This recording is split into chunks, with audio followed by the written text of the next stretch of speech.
Hi there, this is Tony from pianotone.ca, and this is my in-depth review on the Casiotone CT-S500 and CT-S1000V keyboards. So right off the bat, I'm reviewing these two keyboards in one review, basically because they're almost completely identical.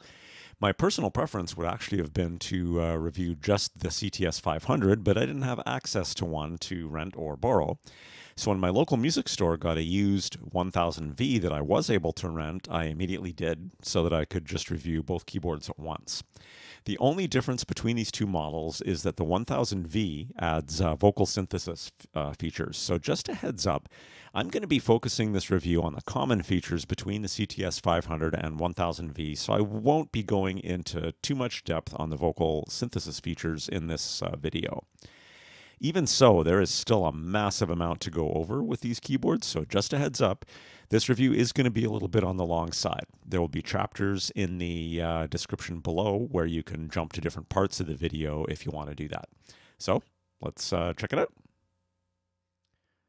Okay, so what are all the differences between the CT-S500 and the CT-S1000V? As I mentioned, the 1000V adds vocal synthesis features, which allow you to use the keys on the keyboard to have the keyboard sing lyrics back to you. There are tons of settings and customization that you can use with that feature. The only other functional difference is that there are two quick access buttons on the CT-S500 that are used to access surround sound and active DSP that have been repurposed on the 1000V to choose between playing the instrument tones or the vocal synthesis tones. I'll talk about this in more detail later in the review, but I think Casio made a mistake here with these buttons on the 1000V. First of all, the keyboard starts in vocal synthesis mode. I highly doubt the majority of people would prefer that, but it is fixable. You'll see that in the review. And losing the dedicated active DSP button is actually kind of annoying.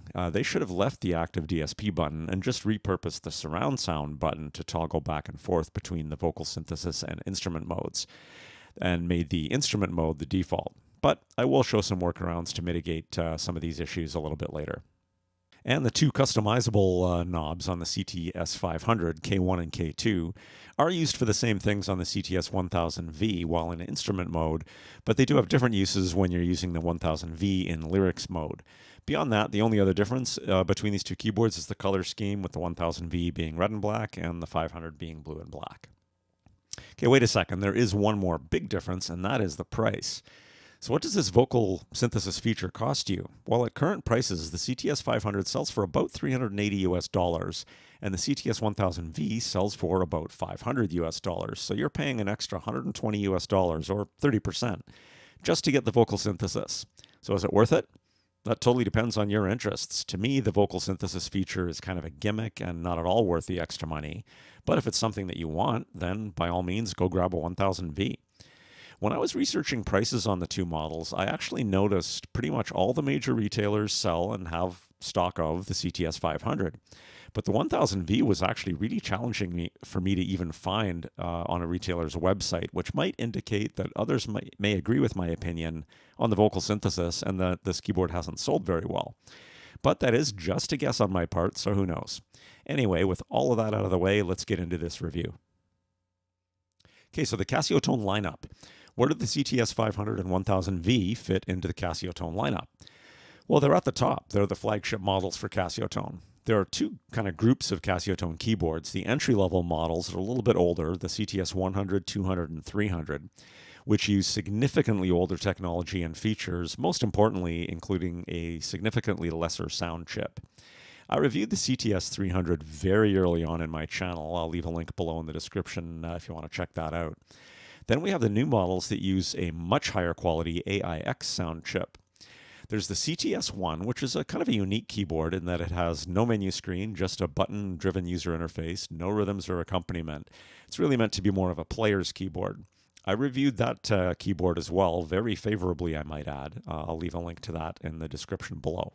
Then we have the CT-S400 series. There are some minor variations on the 400 that you can look up on Casio's website if you want to. That keyboard also uses the AIX sound chip, but like the entry-level series, also has a menu screen as well as rhythms and accompaniment.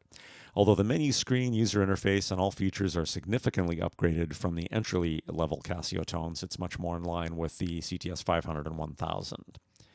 Then we get to the CT-S500, which builds on the CT-S400 by adding more polyphony, tone and effects editing, live control knobs, but most importantly, at least in my opinion, a second pedal port and proper left and right line outputs.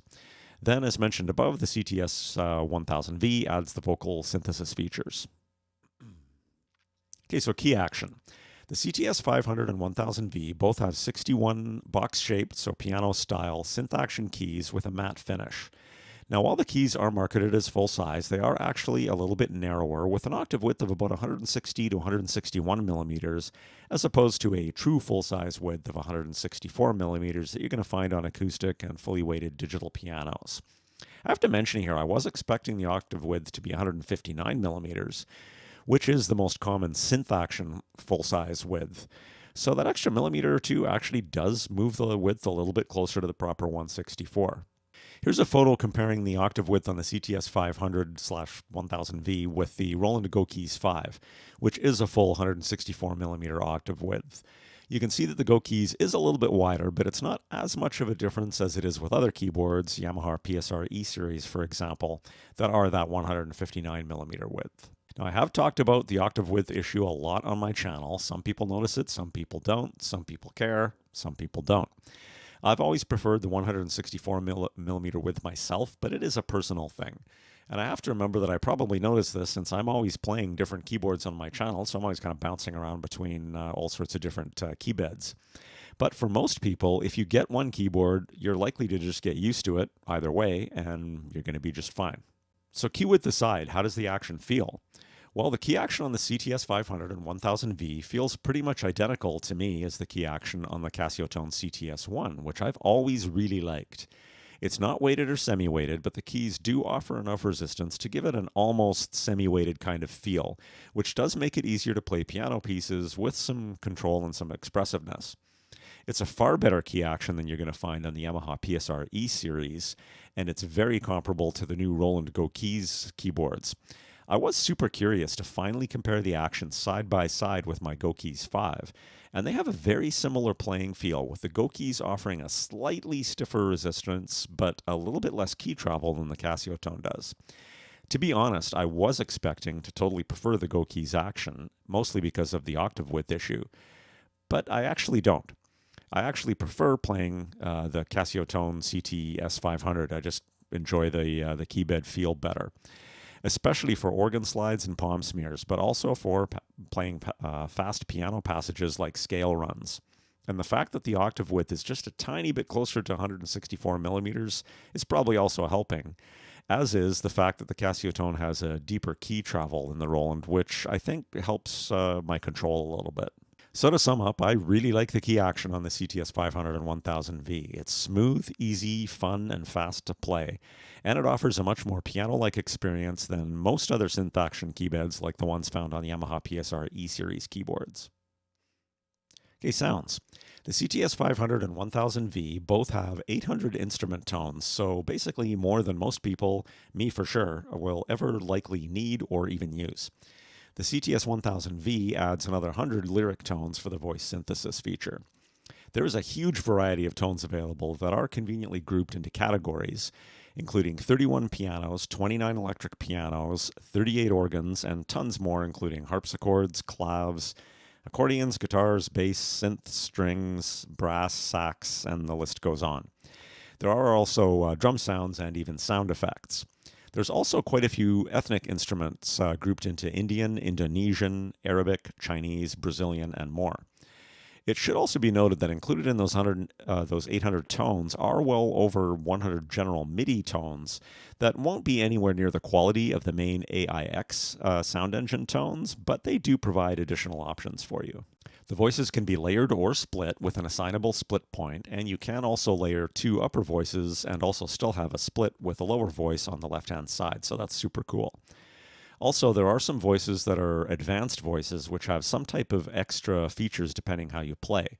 For example, there's a piano pad advanced voice that only plays the pad if you're playing 3 or more notes at a time. Otherwise, it just plays the piano.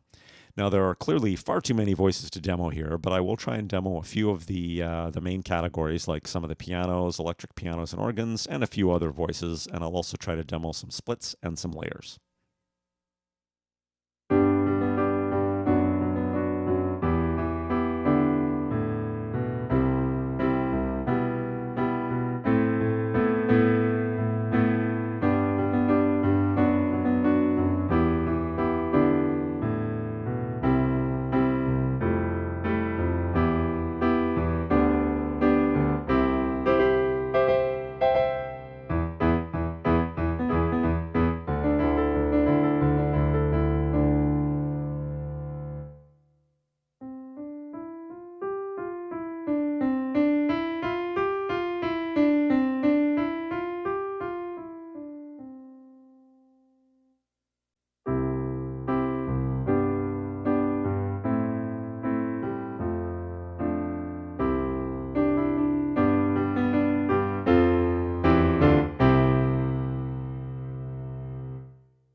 So what did you think of the sounds?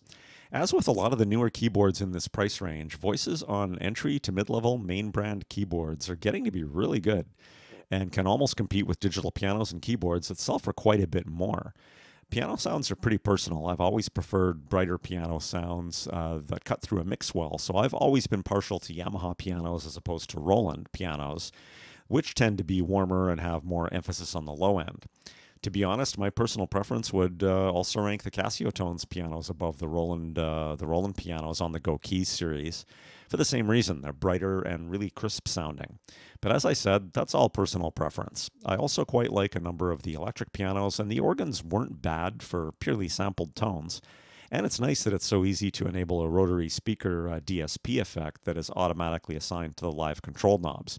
More about that when I get to the user interface section.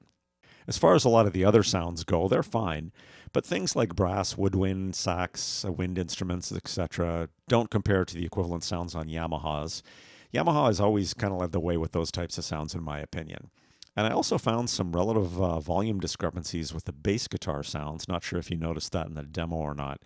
They're all quite low volume in a split, even when their relative volume is maxed out. You'd almost need to lower the relative volume of the main voice and then raise the overall keyboard volume to compensate for all of that. But at any rate, my verdict on the instrument sounds on the Casiotone CT-S500 and 1000V, overall really good, but it's cool that the best sounding ones are also the most likely to be used, so pianos, electric pianos, and organs. These are totally usable in my opinion for recording or even for jamming or gigging with a band, so great job Casio. As far as the vocal synthesis sounds go, I'll demo those later in the review when I get to the point where I'm going over that feature on the 1000V. Okay, so effects in DSP. Now, I've never been the type who bothers tinkering much with sounds with a bunch of effects. For me, adding some reverb is usually about as much tinkering as I can be bothered with. But if you are into modifying your sounds, you're going to enjoy the Casiotone CT-S500 and 1000V. You've got 24 options for reverb, 12 for chorus, 15 for delay, and then to top that off, there are 100 DSP effects available. There's all the usual suspects in there: compressors, phasers, flangers, wah, distortion, rotary speaker, drive, delay, etc. Way too many to list. You can check the manual on Casio's website if you want to see a full list of DSPs. Now, the reverb, chorus, and delay are global effects that are a little bit buried in the menu system. I need to go into menu and then go find SysFX. And then now I can choose reverb, chorus, and delay. And this isn't where I set the level of those effects. This is just where I choose the type. So I press reverb, and I can choose between room, hall, stadium, all the usual suspects in there. And then in chorus, I can choose different kind of chorus types. And I could go into the delay and choose different types of delay as well. To actually set the amounts or the level of those, I'll be showing you a little bit of that stuff later in the review in the user interface section. You're going to assign that functionalities to a live control knob and then use that to modify those levels. Now, as for the DSPs, on the CT-S500, there is a dedicated button to access DSP options, and that button also toggles your current DSP on and off. Super handy. On the CT-S1000V, though, that direct access button was repurposed to choose instrument voices as opposed to vocal synthesis voices, which is actually pretty annoying, at least to me. As a result, on the 1000V, accessing DSP options and turning your DSP on and off also requires some menu deep diving. As I mentioned at the start of this review, it would have made much more sense to me to have left the active DSP button alone on this 1000V, leave it the same as it was on the CT-S500, so that it's easy to just turn your DSP on and off and get at that set of functionality. And then they could have replaced the surround sound button with a button that toggles back and forth between lyrics and instrument mode. So that brings me to a specific setting I wanted to mention that you're probably going to want to know about, especially if you have a 1000V without that direct access DSP button, and that is the hold setting. So by default, the live control knobs, there's K1, K2, and then the one you probably can't see, which is over by the pitch bend wheel, which is K3. By default, those are set to control cutoff,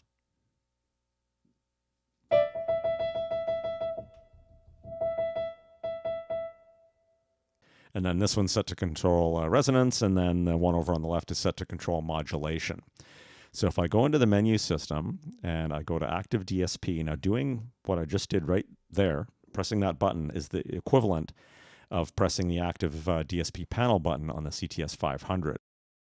Okay, so now my DSP is active and I can choose which one I want. Now note that the first choice is tone. Some of the instrument tones on these keyboards come with an appropriate DSP already set up for you.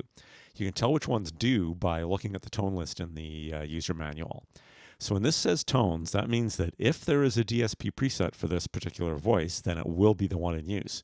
I wish the menu here said tone DSP name or something to clearly indicate that there is a DSP in use and what that DSP is. The only way I've found to even guess what the default DSP is, if there is a preset one, is to check what the knobs are set to do. So if I press knob, this one is looks like it's clearly some kind of an EQ DSP. So there's the knobs do different EQ presets. So for example, if I go to the second tone, which is classic grand, this one, according to the manual, does not have any DSP presets. So when I go and press menu and DSP, it still says tone in here, so it doesn't tell me if there's one in use or not. But if I press knob, it says no DSP. That's the only way I've been able to find to even guess at what a DSP might even be for any of these tones.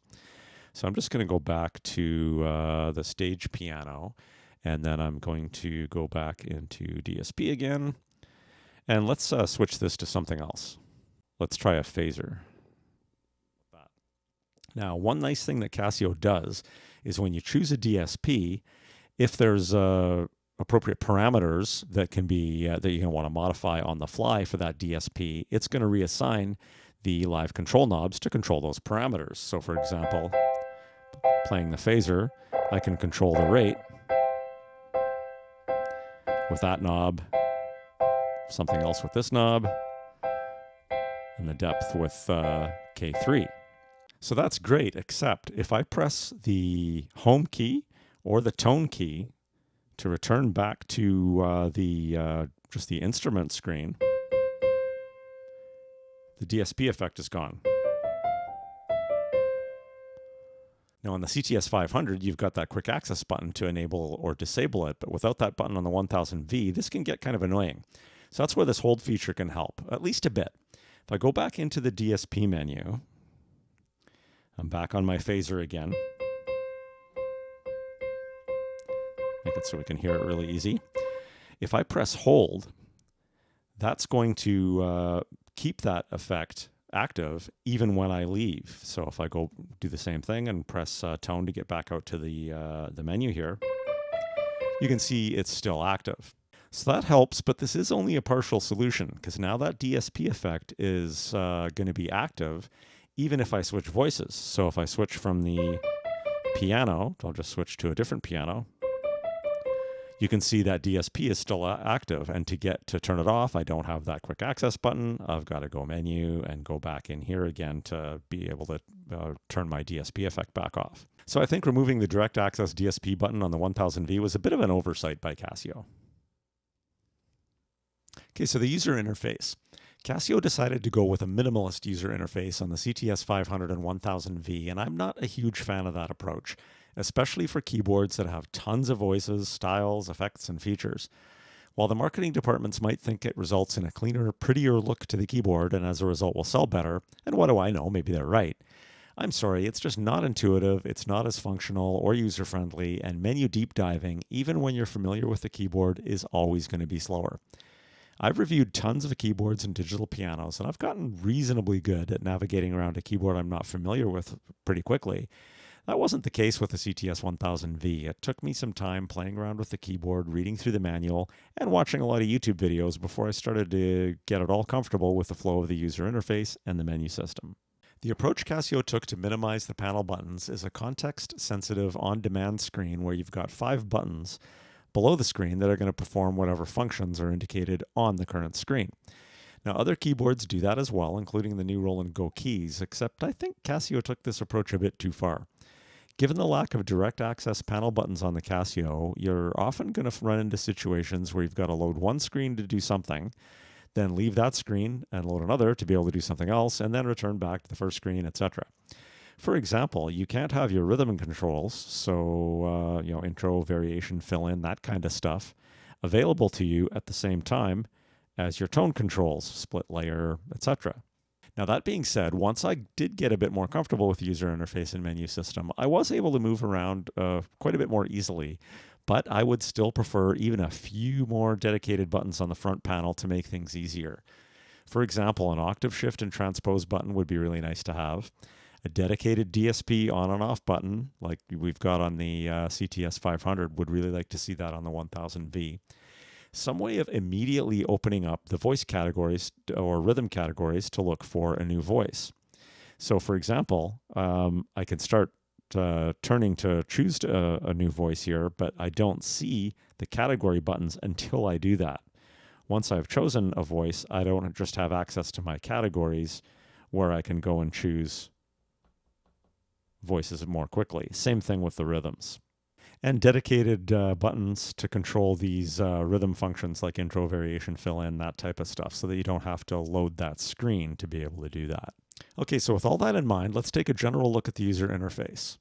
Now on the far left, I know this is out of view at the moment, but all that's there is the pitch bend wheel and then the third live control knob, which is K3 when you see it in a menu system. Then we've got the master volume and the power button. Then we have the K1 and K2 knobs, so the other live control knobs that we can assign things to. Note that on the 1000V, these knobs will have different uses for the lyrics mode as opposed to the instrument mode. Then we've got a quick access button to get to the home screen and another one to get to the menu screen. Then on the CT-S500, we've got those direct access buttons to enable or disable surround sound and DSP effects. And remember, those buttons on the 1000V have been repurposed to go between lyrics mode and instrument mode. Then in the center, we've got the screen. It's actually a very easy to read screen. They did an awesome job with that. And 5 context-sensitive buttons. And the use is going to change for those buttons depending on what screen is currently being displayed. To the right of the screen, we've got that dial for making selections for scrolling through stuff. Then on the right-hand side, we've got the tone button, which will take you back to the instrument screen. There's also a little light below that says advanced. Some of the tones are advanced tones, so if I'm on one of those, that button's going to light up. Then we've got the buttons for accessing the rhythm features, registrations, starting and stopping rhythms, setting the tempo, and recording. Okay, for choosing voices and rhythms, they both work the same way. It's a little unintuitive in that you don't see something that says, category or choose or something like that. In order to get that, you have to actually turn the dial, then it pops up. See, now I could keep on choosing voices one by one with the dial or with these plus and minus keys, or I could start using the category buttons. So I go to harpsichord, electric piano, etc. It is also a shame you can't get a list up where you can see all of the voices within the category or all of the voices overall, etc. Just in case you can't seem to find one that's in the category that you would expect it to be in. But at least the categories are there. That does help narrow it down. I do wish that there was some way to just get to that category from this screen without having to turn the dial first, though. Okay, so by default, when you turn on the 1000V, you're actually in lyrics mode, not instrument mode, which I find surprising and a bit annoying, actually. To switch to instrument mode, all I need to do is just press that instrument button. But since I never plan to actually use the vocal synthesis features, I'd like to be in instrument mode when the keyboard is turned on. So now, this is actually a good time to talk about the My Setup feature. These keyboards allow you to save 4 different setups that you can assign names to and load at any time, including when the keyboard is turned on, so that's super cool. These shouldn't be confused with registrations, which are meant to store performance settings, so voice, rhythm, and other settings used for a song or type of song, etc. The My Setup does store those settings as well, but it also stores a whole bunch of more global keyboard settings. So think of it as more of a general environment you want your keyboard to be set up for. There are 4 built-in My Setups. I'm going to press Home, and then I'm going to go to My Setup. There's a piano setup, there's an organ setup, an electric piano setup, and a sax setup. I'm going to choose piano, and I'm going to go back, and then I'm going to choose Load at Power On. So that's going to load this setup when I turn on the keyboard. So now, if I turn the keyboard off and then on again, now you can see it's loaded in instrument mode instead of lyrics mode, so super cool, and it loaded that My Setup. So keep in mind you can make all sorts of settings changes and then save those to a My Setup, either load it when you need it or you can load it at power on, so super cool that you can do that.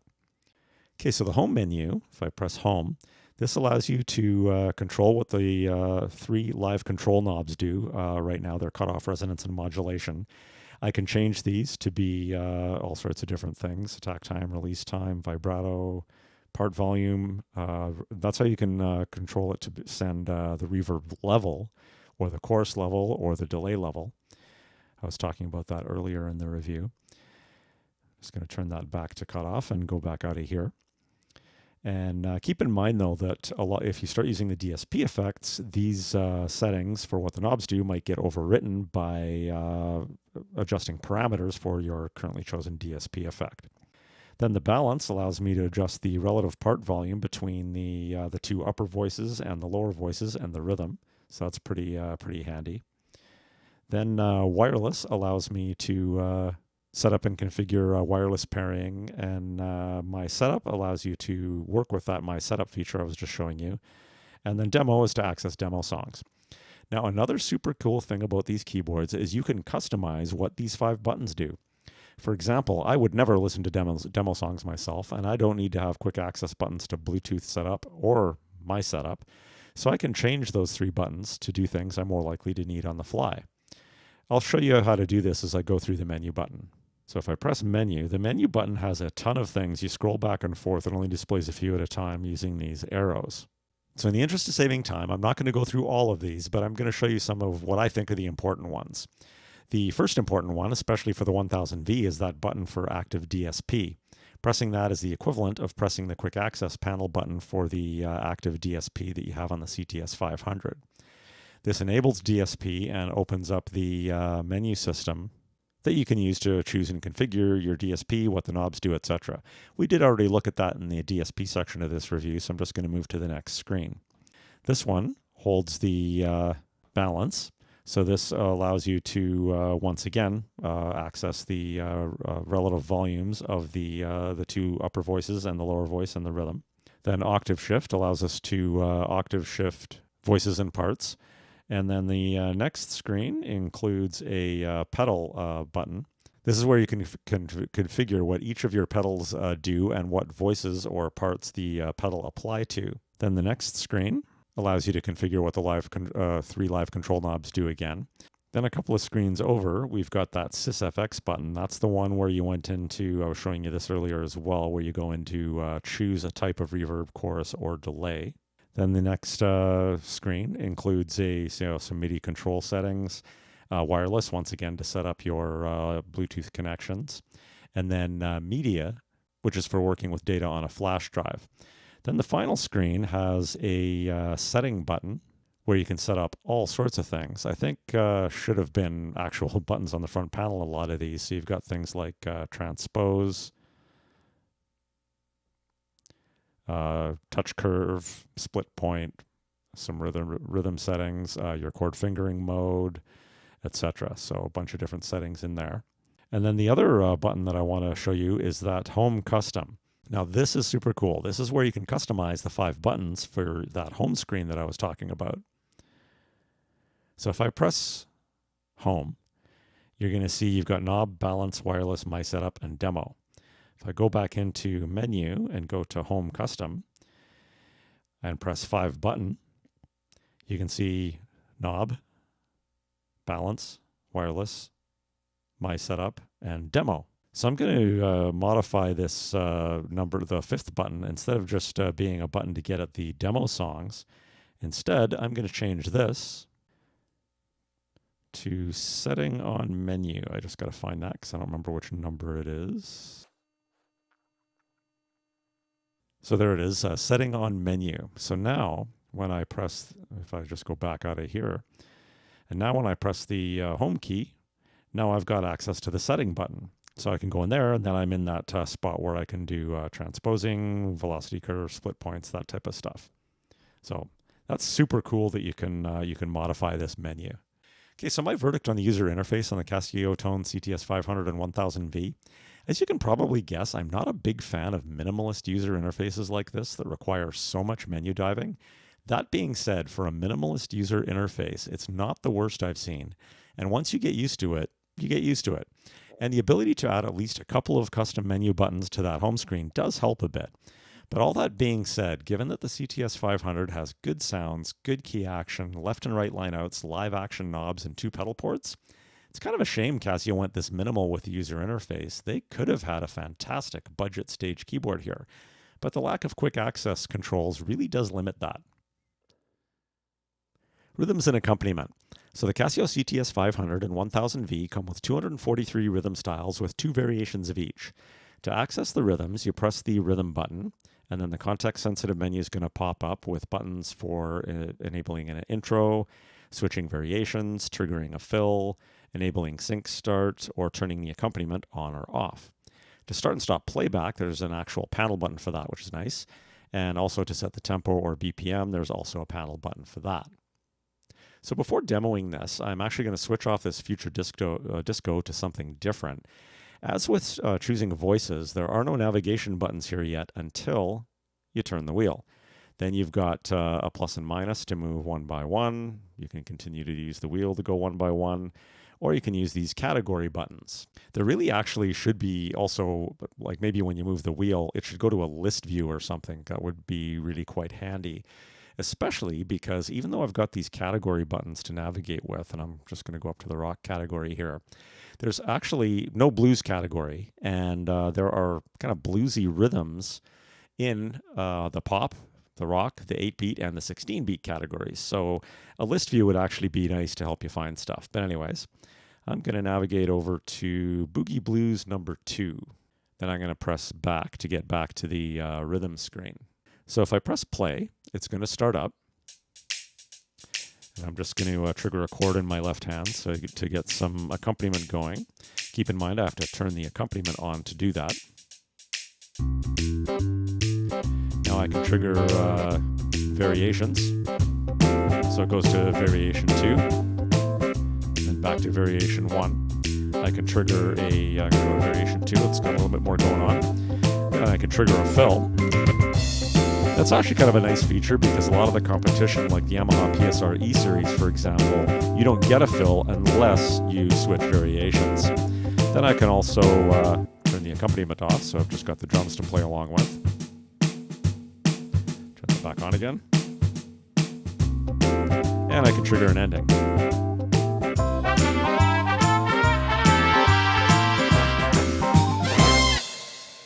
Now, as far as the intros go, see, I'm on variation 2 right now. If I press intro to trigger an intro, you see a little eye pops up, and it's going to go into variation 2. So that's super cool, except if I decided, maybe I don't want an intro, I naturally, intuitively would have tried pressing the intro button again, but it doesn't turn the intro off. It just goes back and forth between intro to V1 and V2. To get rid of the intro, you actually have to press the variation. I kind of thought those would have worked the other way around. I would have thought when I enabled intro, I'd keep pressing variation to go between V1 and V2 and then press intro again to turn it off. But whatever, you get used to it. It's just not terribly intuitive. So I'm just going to turn that intro back off again. Now, what about chord detection modes? To access those, you've actually got to go into a different area of the menu system. So I'm going to press menu, and then I'm going to scroll, actually go to the left, a quicker way to get there, and go to setting. And then I'm going to navigate to chord mode. Now, fingered 1 and fingered 2, these are the usual modes where you press basically play a full chord on the left-hand side of the keyboard, left of the split point, to control the accompaniment, and you play whatever you like on the right. Then there's fingered on bass. Fingered on bass allows you to trigger slash chords using chord inversions. I'm just going to demo this here. I'm going to go back to the rhythm screen. Accompaniments on. So right now I'm on fingered on bass. So I'm just going to start the playback, and I'm going to play a C chord in root position. So you can see it's detecting a C. Now if I switch and play an inversion of a C chord, so the lowest note here is going to be a G, I'm getting C over G, which is a slash chord. So it's basically telling the bass player to play a G note. That's only working because I'm in the fingered on bass mode. I could go to an even different version, chord inversion, with an E note on the bottom. And it's still going to be a C chord. It's a C chord over top of an E, so the bass player is now playing an E. Then to get back up to the normal C chord, I play it in root position. So if I press stop here, and just to demo that, go back in and go to the chord mode again. If I switch back to fingered chord mode, and then start this up again, so I press the C chord in root position, comes up with C, which is fine, but if I press an inverted C chord, so with G on the bottom, it's still just getting detected as a C chord, not as a slash chord C over G. So super cool that they have that chord mode available. The next one is fingered assist. This is one of those wizard modes that I really disapprove of because it's basically allowing you to play a chord with fewer keys being pressed, but it's training you to play notes that aren't actually part of the actual chord to trigger that chord. For example, to play a minor chord in fingered assist mode, you would just play the root note. So let's say I wanted a C minor, I would just play the C. And then to get a minor, I would play the black note that is closest to that C to the left. So I'd play that to get a C minor. But that's not part of a C minor chord, that black note that I'm playing there. In my opinion, it's far better off for you to just learn how to play a C minor chord properly. Then the next mode is full range chord. This is a welcome mode for me since I play piano style and I want to hear what my left hand is playing.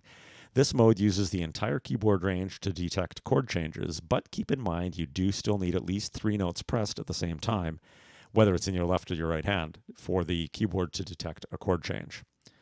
Then the final mode is Casio chord, and this is yet another one of those wizard modes for chord detection that I do not recommend. So my verdict on the rhythms and accompaniment on the Casiotone CT-S500 and 1000V? Well, it's nice that it exists, and I like the fact that you can trigger a fill without switching variations, and that there is at least one full keyboard chord detection mode, but you can't mute any style parts like you can on the competition, and the minimalist user interface does make the rhythms and accompaniment a little bit clunky to use. Okay, connectivity. For connectivity, the Casiotone CT-S500 and 1000V have a fair bit, but they are still missing something that more and more of the competition has, which I'll get to. So you've got a 1/8 inch stereo headphone port. I do wish this was a 1/4 inch, but works fine.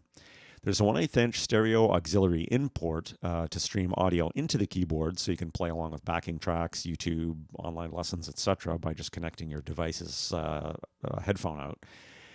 There's proper 1/4 inch left and right line outs for connecting to external audio equipment. This is a big thing missing from the Casiotone CT-S1. It's a proper connection to amps, PA systems, mixers, that type of thing. There's a 1/4 inch sustain pedal port, no pedal is included, to connect either a Casio pedal or a generic sustain pedal with a polarity switch.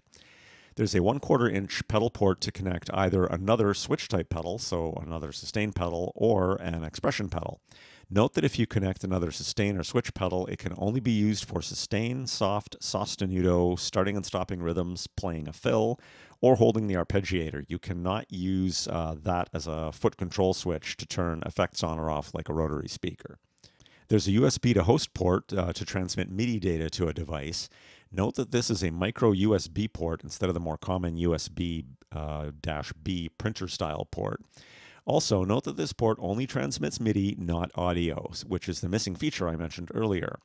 Yamaha has been including audio in these connections in most of their keyboards for years now, and other manufacturers, including Roland, are finally starting to follow suit. I'm not sure why Casio is still ignoring this because it's a huge plus. There's a USB to device, so type A flash drive style port.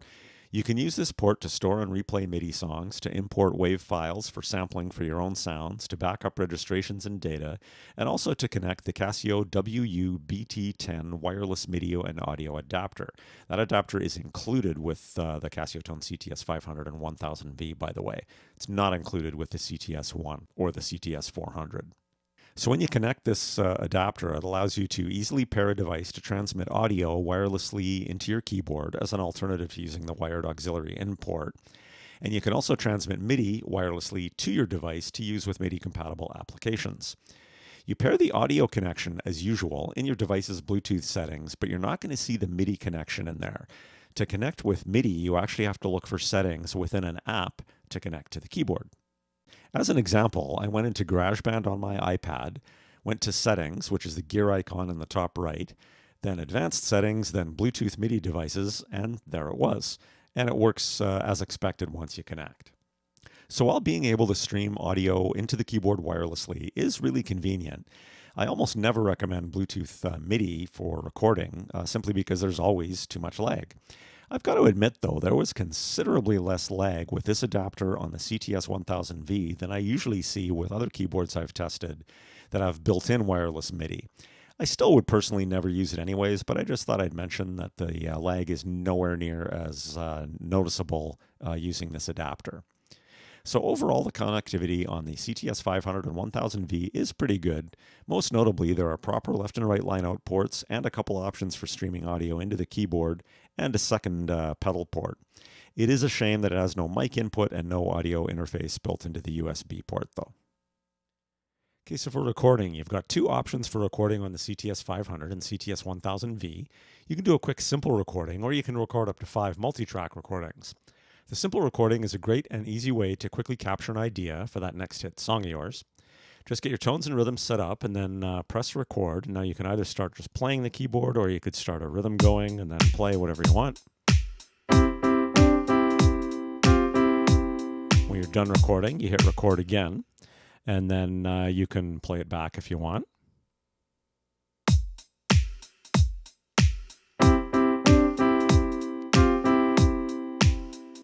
And you can also actually copy it over to the multi-track section if you like. To get back to your recording later, press Menu, then scroll to Song, go into Song, and then your recording is going to be in there.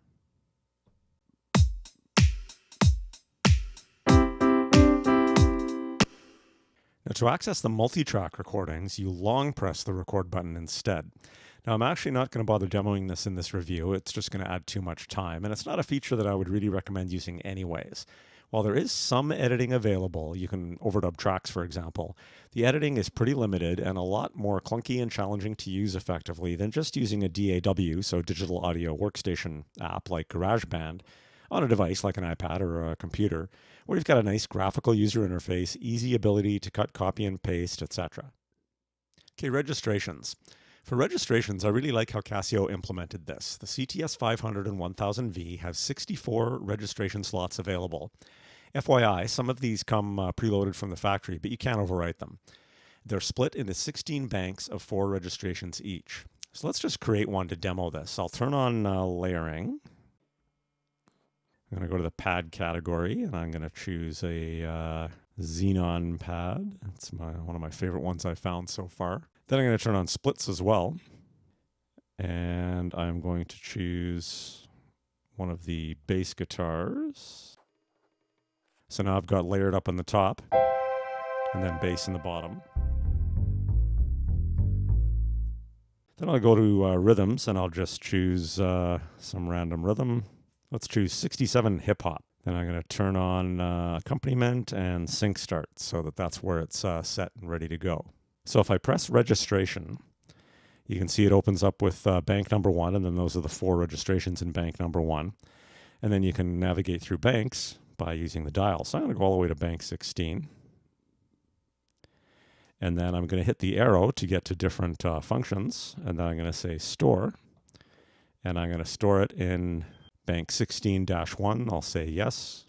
So complete. Now I'm going to scroll back to bank 1, and I'm going to recall bank 1-1, so a different registration. So now, if I check my tone, I'm on stage piano. I'm not layered or split. Rhythm, I'm on straight 8-beat, and there's nothing set up for accompaniment or anything. So I'm not split, I'm not layered, and I'm on a different rhythm. So now if I scroll to bank 16 and hit 1, I'm going to recall bank 16-1. So you can see in my right hand, I've got my layer back. Now because I got sync start set up, as soon as I play in my left hand, which is that bass, it's going to start loading the style, which it does.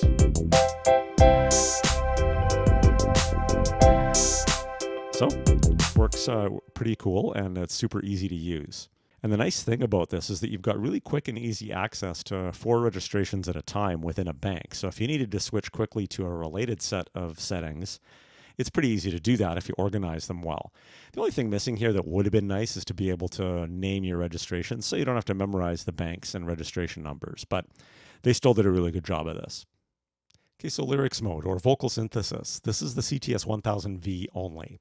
So as I mentioned at the start of this review, I'm not going to demo the vocal synthesis feature in very much detail here. I really wanted to focus this review on the features that are common with the CT-S500 that keyboard players are going to be interested in, which, at least to me, doesn't include the vocal synthesis. But the basic idea of this feature is when you are in lyrics mode, you can choose a lyric, basically a phrase, and then you choose a vocalist, so things like choir, trio, etc. Then you can modify that voice using the live control knobs to supposedly adjust things like the gender and age, portamento, and other settings. You can use play mode to allow you to choose between having the entire phrase sung just monotone while you hold down whatever notes you want to hold down. Or you can choose a play mode that's going to allow you to play a note per syllable instead, so you can spread the lyrics out and the syllables out over different notes. And you can also use normal tones for layering and or splits, and you can also play with accompaniment. So just one quick example here. I'm going to turn accompaniment on first. Let's use chart dance. Now I've got accompaniment enabled. Now I'm going to go back to the tone, and I'm going to choose, let's choose dance with me. Then I'm going to hit the play mode, and right now it's on phrase, so if I hit, for example, a chord, it's going to do the whole phrase. If I go to note, it's each time you play a note, so I can do things like that kind of thing. Now I'm going to enable a layer. I'll just take whatever the default is. It's throwing some organ in there, so that's fine. So now I'm going to press play, and I'll finger some chords with my left hand and see if I can play this phrase in a way that works well with the chord changes.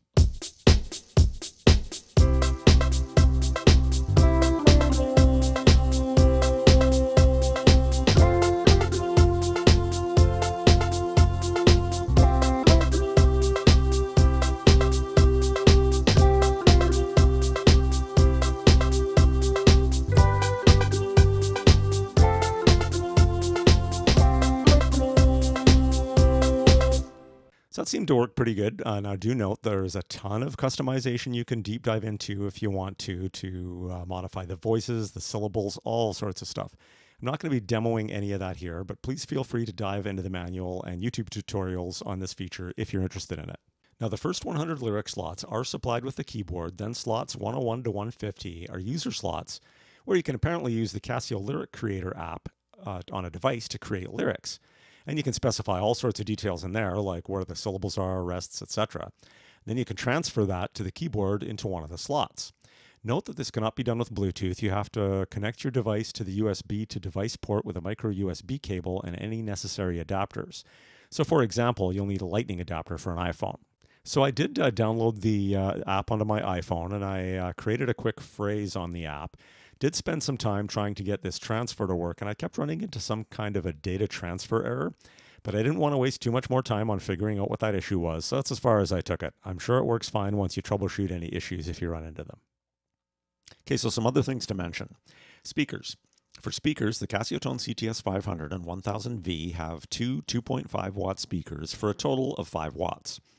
While this is clearly not a lot of speaker power, as with the Casiotone CT-S1, they are bass reflex speakers, so there are vents in the chassis meant to enhance the low end. And they produce a very surprising output. The speakers are way louder than you would expect. They actually sound really nice and clear, and they don't distort. Casio did a very good job with these speakers. It's a shame they didn't just bump up the wattage a little bit more too, but still, fantastic job. That being said, for any kind of performance, you're still going to need external amplification. Here's a quick demo of the speakers, just as picked up by my iPhone's built-in microphone.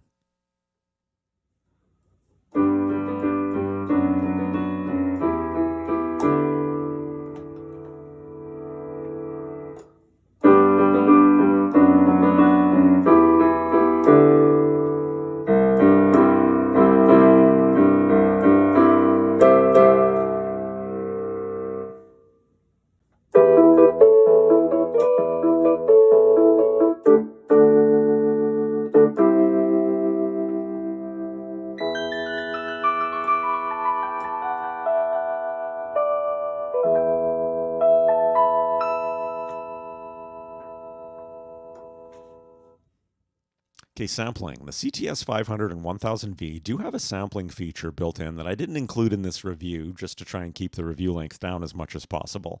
Just to quickly sum this feature up if you're interested in it, you can record sounds played on a device using the auxiliary in port, or import sounds from a flash drive, and then store them as sampled melody tones or drum tones and play them back with the keyboard.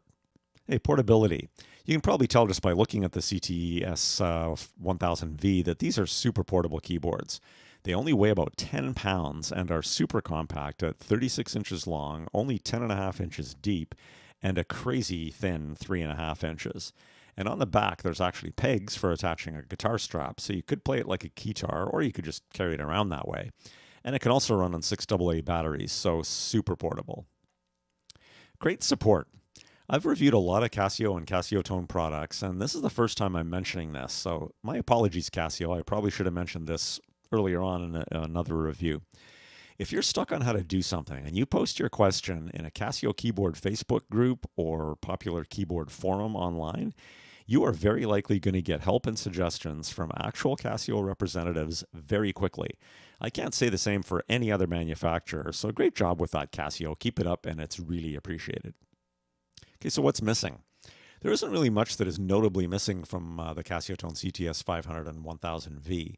There are a couple of features that the competitors have that I would consider cool bonuses on those keyboards as opposed to something that's notably missing on the Casiotones. And I will get to the competition in a bit. But one thing I do think Casio really should have included is that audio interface built into the USB port.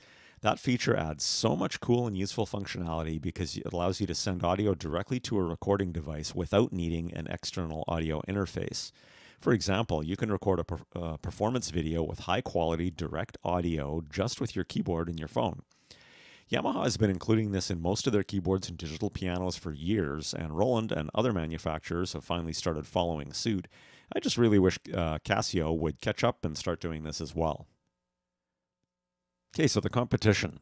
The main competitors for the CT-S500 and 1000V would be the new Roland Go Keys 3 and 5 and the Yamaha PSR E473 and EW425.